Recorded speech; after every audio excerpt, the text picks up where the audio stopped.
अस्सलाम वालेकुम, मैं हूं उमर शहजाद। आज की वीडियो में आपसे डिस्कस करता हूं जुल्फ़कार अली भुट्टो शहीद से मंसूब एक जो नारा है इधर हम उधर तुम वाला, उस हवाले से कि उसकी असल हकीकत क्या थी। क्योंकि ये जो सकूत ढाका का वाक़या है ये हमारी तारीख़ का एक बहुत ही स्याह बाब है और ये एक बड़ा अफसोसनाक वाक़या था कि जब हमारा मशरकी बाजू जो है वो हमसे कट कर एक अलहदा मुल्क बांग्लादेश के नाम से बन गया। तो ये इस बारे में हक़ाइक़ बहुत सारे वीडियोस जो हैं बनी, बहुत कुछ लिखा गया, बहुत सारी किताबें लिखी गई, बहुत सारी डॉक्यूमेंट्रीज़ बनाई गई। लेकिन इस हवाले से दो बातें आज मैं आपको इस वीडियो में जो है वो बताऊंगा, जिनमें से एक तो आप में से बहुत से लोगों ने देखी होगी, आपकी नज़र से गुजरी होगी, आपने सुनी होगी।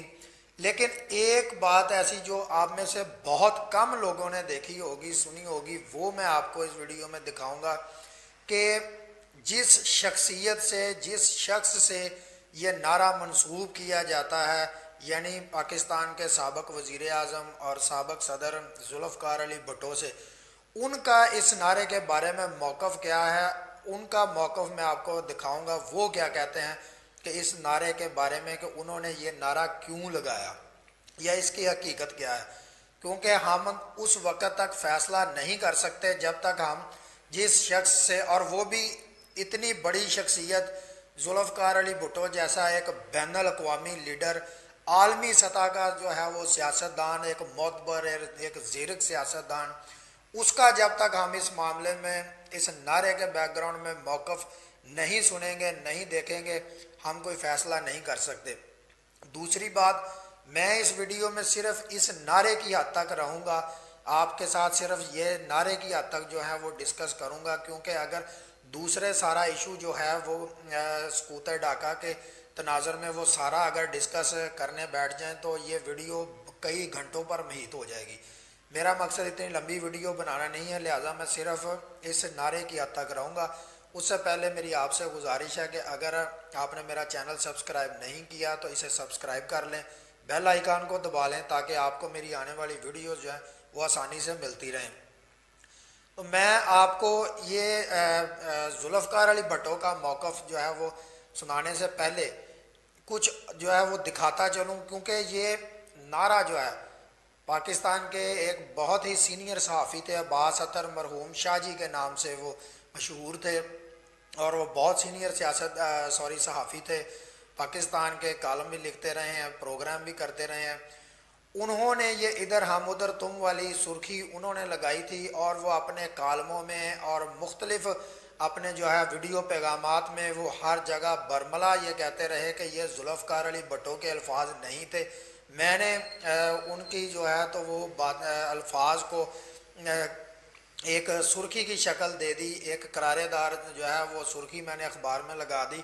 आप में से बहुत से लोग जानते होंगे, ख़ासकर जो अखबार बाकायदगी से पढ़ने वाले लोग हैं वो बहुत अच्छी तरह से जानते हैं कि अखबार की जो सुर्खी होती है वो बड़ी मसालेदार बनाई जाती है और वो बहुत सोच विचार कर बनाई जाती है कि इस सुर्खी में मसाला जो है वो किस तरह से क्रिएट किया जाए। आज भी अगर आप न्यूज़ चैनल्स पर देखें तो ब्रेकिंग न्यूज़ जो होती है, हेडलाइन जो होती है वो बड़ी करारी जो है वो बनाई जाती है। तो आपको मैं पहले अब्बास अतर साहब क्या कहते हैं इस सारे मामले में, मैं वो आपको सुनवाता हूँ, वो आप सुने। उसके बाद मैं आपको जो है तो आगे कुछ और भी मज़ीद दिखाऊंगा।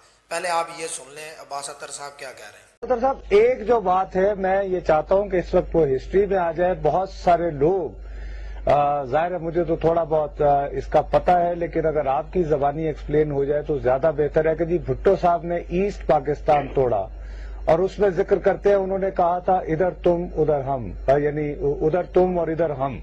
वो हालांकि वो तो आपने हेडलाइन लगाई थी वो जलसे की, वो जरा थोड़ा सा ऐसे जरा रिफ्रेश कर सकेंगे वो क्या मसला था। देखिए बात यह है, ये एक बड़ी लंबी बहस है, मैं कभी इस मामले पर एक्सप्लेन करना चाहता हूँ। ये उनकी एक मिस्टर पार की तकरीर थी जी, उसके 2-3 जुमलों में से मैंने अखज करके ये सुर्खी बनाई थी। सही ये भुट्टो साहब के अल्फाज नहीं थे जी, उनके ये आपने सुना अब्बास अतर साहब का मौक़िफ़ कि किस तरह से उन्होंने भुट्टो साहब के अल्फाज को एक सुर्खी की शक्ल दी और वो इस वीडियो में खुद एतराफ़ कर रहे हैं और कह रहे हैं कि मैं ये एक जो है तो सुर्खी मैंने लगाई थी और ये जुल्फ़कार अली भुट्टो शहीद के अल्फाज नहीं थे। और दूसरा, आप एक और चीज़ देखें, उनका एक और क्लिप मैं आपको दिखाता हूँ, आप पहले वो देख लें, फिर उसके बाद इस पर बात करते हैं और फिर मैं आपको जुल्फ़कार अली भुट्टो साहब का जो है तो वो मौक़िफ़ आपको दिखाऊंगा कि वो क्या है, भुट्टो साहब इस मामले में क्या कहते हैं। आप अब्बास अख्तर शाह साहब जो हैं उनका ये क्लिप एक आप पहले मुलाजा कर लें, ये आप देख लें। आपके कलम से आज़ाद अखबार में एक सुर्खी छपी थी, इधर हम उधर तुम, जो बाद में भुट्टो साहब के साथ मंसूब हुई कि भुट्टो साहब ने मशरकी पाकिस्तान के जो पाकिस्तान से अलहदा हुआ उसमें उनका कोई किरदार रहा, ये नारा उन्होंने लगाया था। इसकी हकीकत आप बताएंगे हमें कुछ? मुख्तर मैं आपको ये बताता हूँ कि वो एक सब्जेक्टिव सुर्खी थी। भुट्टो साहब निस्तर पाक के जलसे में तकरीर कर रहे थे, बिल्कुल, जहाँ उन्होंने कंपैरिजन किया था कि उधर तुम्हारी ताकत है, इधर मेरी ताकत है, उधर तुम्हें सीटें मिली है, उधर मुझे सीटें मिली हैं। मुझे एग्जैक्टली वो लफ्ज याद नहीं रह गया जी। उसमें से मैंने ये सुर्खी निकाली, उधर तुम इधर हम। उसको जैसे मर्जी मैं उसको मैं क्या इसकी सुर्खी की वजाहत करूँ यानी कि और ये इस मुल्क की तारीख का हिस्सा इसलिए बन गई कि भुट्टो के मुखालिफ ने इसको उनके खिलाफ इस्तेमाल किया। भुट्टो साहब के मुंह के अल्फाज नहीं थे लेकिन उन्होंने इस्तेमाल किया। ये उनके अल्फाज तो थे ही नहीं। हाँ। लेकिन आपने इसके बाद एक और सुर्खी भी तो निकाली। अगले मैं सुर्खी लगाई थी ना, मैं ना तुम, हम दोनों और एक पाकिस्तान। बिल्कुल, भुट्टो एक पाकिस्तान की बात कर रहा है। मुजीब ने जब मुजीब आया, जब इसको छोड़ा गया, लंदन गया, लंदन से ढाका आया था, तो उसकी पहली तकरीर में उसने कहा था कि आज मेरा ख्वाब पूरा हो गया है। मुजीब हमेशा से इस पाकिस्तान को अलग करना चाहता था। सही है। ये आज कहते हैं जी उस वक्त बचाया जा सकता था, बंगाली आपसे बात करने के लिए तैयार नहीं थे, बचा कौन सकता था? अब उधर तुम इधर हम कि कोई आप मतलब निकाल लें। ये मैं कहता हूँ ये कि प्रॉफिटिक सुर्खी थी।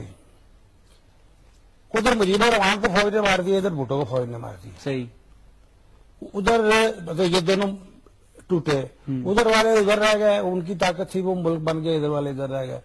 बात यह है कि जिस वक्त पाकिस्तान टूट गया, भुट्टो साहब खुद, अगर आपके पास टाइम है तो मैं नहीं साहब बिल्कुल आपके साथ बात। भुट्टो साहब को याहिया खान लेकर गया था ढाके जी, खुद वापस आ गया रातों रात। मुजीब से मुज़ाकरात नाकाम हो गया। भुट्टो साहब 6 निकात पर नहीं मानते थे, 5.5 तक वो जाते थे। बिल्कुल ठीक। वो कहते थे मैं पाकिस्तान 5 नहीं बनाना चाहता जी।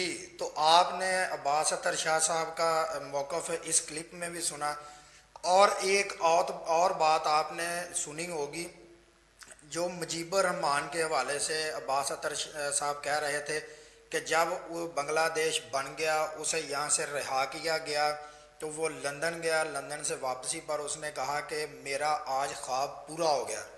ये शेख मुजीबुर रहमान के अल्फाज थे। यहाँ पर मैं आपको एक और बात थोड़ी सी जो है तो वो बताता चलूँ कि जब शेख मुजीबुर रहमान को रिहा करने का मामला आया तो भुट्टो साहब के जो काबीना के अरकान थे उस वक़्त और जो दूसरे दीगर हुकाम थे, वो उन्होंने भुट्टो साहब से कहा कि आप इसे जहाँ ये जाना चाहता है शेख मुजीबुर रहमान, आप इसे जाने दें। लेकिन भुट्टो साहब नहीं मान रहे थे क्योंकि शेख मुजीबुर रहमान का इसरार था कि वो यहाँ से भारत जाएंगे और उसके बाद वो बांग्लादेश जाएंगे। लेकिन जुल्फ़कार अली भुट्टो एक बैनुल अक़वामी लीडर थे, वो सफारती जो नज़ाकतें थी उनको समझते थे। ये जो उनके बाद आने वाले जो सियासतदान सारे माजे साजे गामे, वो इनकी तरह नहीं थे। वो जो सफारती बारीकियाँ थी वो उनको बखूबी समझते थे और बहुत दूरंदेश इंसान थे।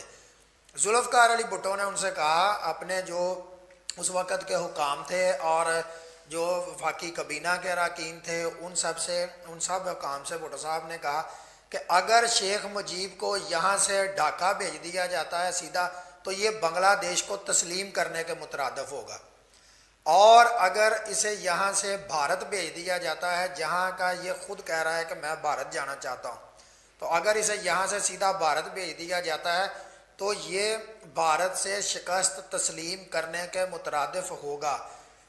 लिहाजा जुल्फ़कार अली भुट्टो ने फैसला किया कि इसे यहाँ से लंदन भेजा जाए, वहाँ से इसका जहाँ दिल चाहे ये जाए। तो लिहाजा ये शेख मुजीबर रहमान को यहाँ से जब रिहाई दी गई तो इसे वहाँ पर लंदन भेजा गया। वहाँ से ये सीधे बांग्लादेश नहीं गए, ढाका नहीं गए शेख मुजीबर रहमान, ये सीधे भारत गए और वहाँ से जो है ये बांग्लादेश गए और इन्होंने वापसी पर, लंदन से वापसी पर जिन्होंने कहा शेख मुजीबर रहमान ने कि आज मेरा ख्वाब पूरा हो गया है। खैर ये एक बहुत लंबी बहस है, इस पर फिर कभी बातें होती रहेंगी। लेकिन दूसरा जो जुल्फ़कार अली भुट्टो का इधर हम उधर तुम वाले मामले पर जो उनका मौक़िफ़ है वो मैं अब आपको दिखाता हूं कि जुल्फ़कार अली भुट्टो इस मामले में क्या कहते हैं। आपको जुल्फ़कार अली भुट्टो की जेल की जो है कोठरी में लिखी गई अपनी किताब अगर मुझे कत्ल किया गया, जिसका ये इस वक्त आपको टाइटल भी स्क्रीन पर नज़र आ रहा है, आप देख रहे हैं।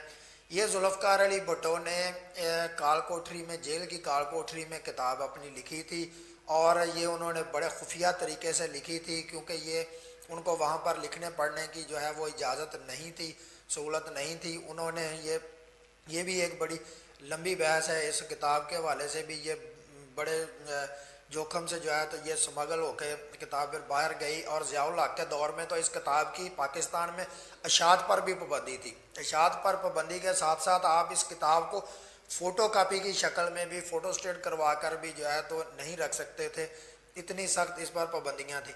अब जुल्फ़कार अली भुट्टो अपनी जेल की काल कोठरी में लिखी गई इस किताब में इधर हम उधर तुम के हवाले से क्या कहते हैं वो मैं आपको पढ़ के सुनाता हूँ।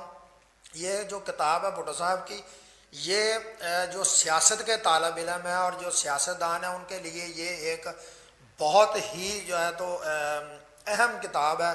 इसमें सीखने वाली बहुत सी बातें हैं और सकूत ढाका के हवाले से उन्होंने इसमें बहुत सी बातें लिखी और जो मामलात भी पेश आए उस सारे हवाले से। और उनकी एक किताब और है अजीम अलमिया, वो भी सकूत ढाका पर है सारी, उस पर मैं आपसे फिर किसी दिन वीडियो बनाऊंगा तो बात करेंगे। मैं फ़िलहाल आपको इस किताब में दिखाता हूँ कि भुट्टो साहब इस किताब में जो है तो वो इधर हम उधर तुम वाले नारे के बारे में उनका क्या मौक़िफ़ है, वो क्या कहते हैं। और पहले आप ये जुल्फ़कार अली भुट्टो के अल्फाज सुन लें, फिर मैं आपसे जो है तो वो करता हूँ बात। इस किताब में जुल्फ़कार अली भुट्टो कहते हैं कि यही मफ़हूम है इधर हम उधर तुम की तरकीब का, जिसे मैंने इस मसख शुदा शक्ल में इस्तेमाल नहीं किया। आप अब ये जुल्फ़कार अली भुट्टो के जो अल्फाज हैं उन पर आप देखें कि वो इस बारे में जो है तो वो क्या कह रहे हैं। आगे जुल्फ़कार अली भुट्टो कहते हैं, लेकिन ये सच निकली, उधर बंगालियों ने इंतहा कर दी थी और इधर हमने। उधर बंगाली सियासतदान हुक्मरानी के लिए मौजू नहीं थे और इधर हम हुकूमत करने के लिए मुनासिब नहीं थे। जमहूरियत बंगाल में नाकाबिले अमल हो चुकी थी, वहाँ उधर अवाम का इस्तेहसाल बड़े बिजनेसमैन कर रहे थे और इधर यहाँ हमारे अवाम का इस्तेहसाल यही बड़े बिजनेसमैन कर रहे थे।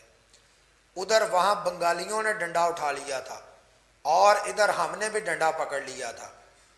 इधर हम उधर तुम, ये जुल्फ़कार अली भुट्टो का मौक़िफ़ है अपनी इस किताब में इधर हम उधर तुम के बारे में। और ये जो डंडे की भुट्टो साहब बात कर रहे हैं, आपको पता है शेख मुजीबर रहमान किस तरह से वो डटा हुआ था अपने 6 निकात पर, हर कीमत पर वो कोई लचक दिखाने के लिए तैयार नहीं था। जुल्फ़कार अली भुट्टो ने 5.5 निकात उसके मान लिए, इस हद तक उन्होंने लचक दिखाई। आप ये उनके जो 6 निकात है उस पर मैं एक अलहदा से वीडियो बनाऊंगा क्योंकि आज का बलूचिस्तान में हमारे यही हालात है, वो मैं आपको उसके बारे में अलहदा से जो है तो वो बताऊंगा। और साथ ही ये जो वहाँ पर फौजी हुक्मरान उस वक़्त जनरल यहिया खान के दौर में जो वहाँ पर बंगाल में जो खेल खेला गया वो भी बड़ा खौफनाक था। ये भुट्टो साहब उस सारे हवाले से जो है वो जिक्र कर रहे हैं और वो इसमें कह रहे हैं साफ कि मैंने इस मसखशुदा शक्ल में इस बात को नहीं कहा और ना ये मेरे अल्फाज थे। मैंने जो हालात उस वक़्त उधर बांग्लादेश में हुए थे और जो इस वक़्त पाकिस्तान में थे, यहाँ पर मगरबी पाकिस्तान में उस वक़्त का जो था उस हवाले में उन्होंने कहा। अगर आपको वीडियो अच्छी लगे तो आप इसे लाइक करें, कमेंट में अपनी राय ज़रूर दें, चैनल को सब्सक्राइब करें और वीडियो को अपने दोस्तों के साथ शेयर ज़रूर करें नेक्स्ट वीडियो में आपके साथ मिलते हैं। मैं इस पर जो है तो वीडियो एक बनाऊंगा शेख मुजीबुर रहमान के 6 नकात के बारे में भी, आपसे इंशाल्लाह अगली वीडियोस में जो है तो इस हवाले से भी बात होगी। अल्लाह हाफिज़।